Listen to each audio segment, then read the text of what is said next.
The death toll from those out-of-control wildfires in Southern California, it has now climbed to 10, with that number expected to increase. Now, firefighters continue to fight several fires that keep fighting back, fed by strong winds.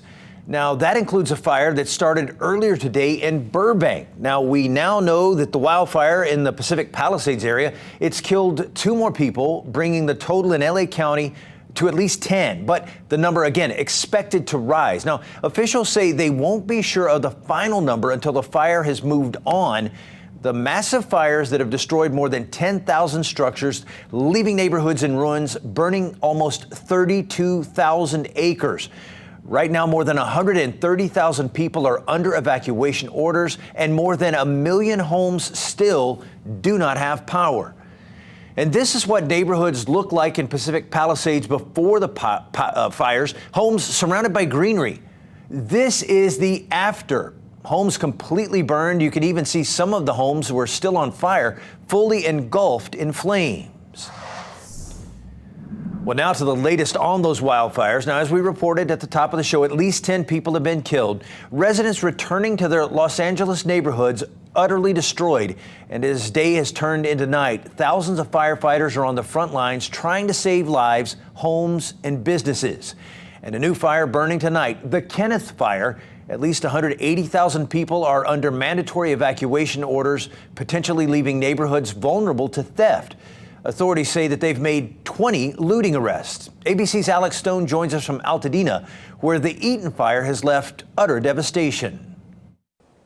The number of dead here has been going up, but firefighters say they will not know how many people are dead until they can get cadaver dogs into these buildings to know who was in the buildings as the fire came through.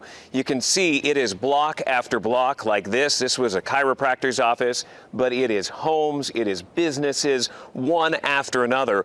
All that remains is gray ash with these buildings that have burned down to the ground. There are so many evacuees on this fire and the one in Pacific Palisades waiting to get home, telling us that they want word on their homes. It's really scary when you can see the flames coming up over the houses 2 blocks away, and you're just getting out of the driveway, and the smoke and the ash is so thick you can't even see. You can barely see 5 feet in front of you. It's like Armageddon.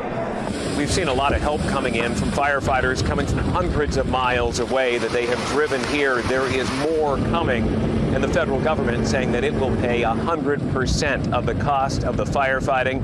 President Biden saying that will last for 180 days as more resources, more aircraft come in as well. There is a warning here from Sheriff Robert Luna of those who have been caught, almost 24 people now, allegedly looting the homes and buildings. The sheriff saying that is not going to be allowed.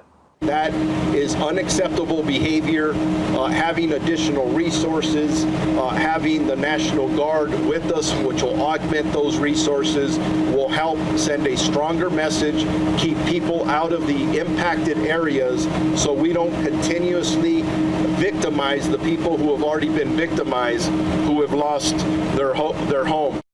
On Thursday, the winds here were relatively calm, at least in Altadena. Up in the mountains, not so much, where still the fire was raging. The concern now is a new round of Santa Ana winds coming in during these overnight hours that could kick up the flames again. Alex Stone, ABC News, Altadena, California. Shame on those who are preying on our residents during this time of crisis. The emergency order will be strictly enforced by the Sheriff's Department, who are proactively patrolling to protect these communities from looting and any criminal activity. Law enforcement promising that looters will be held accountable. Police have arrested at least 20 people so far.